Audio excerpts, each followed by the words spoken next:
Why am I on this ridiculously small four-wheeler?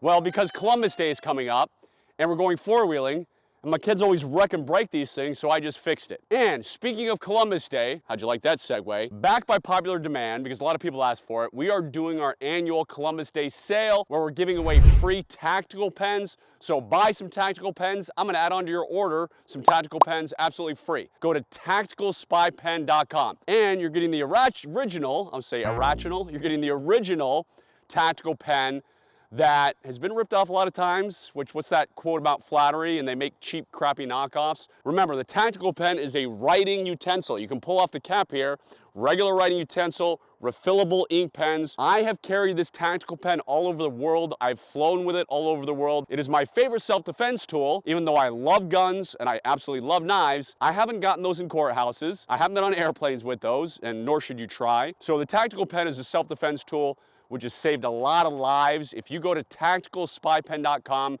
you can read the stories, of people that have used this pen, this exact one in my hand, to literally save their life or the life of a loved one. So again, because Columbus Day is here, we're doing a Columbus Day sale. And yes, it is a Columbus Day sale. You and I both know Columbus Day is trying to be canceled, which is absolute nonsense, because Columbus was a man who was inspired by God to come to the Americas. And yes, he wasn't perfect, but again, neither am I, neither are you. None of us are perfect. We all make mistakes. So to celebrate the awesomeness of Columbus, his adventure, his spirit, and coming to the Americas, go to tacticalspypen.com. Make sure you grab your free tactical pens, or you can click at the link below. And our Columbus Day sale expires Monday, October 9th at midnight Pacific Standard Time. I can't talk. I guess that's what happens when me riding around and bumping around on this four-wheeler that is actually pretty squirrely. So God bless you, God bless your family, and have a wonderful 3-day weekend.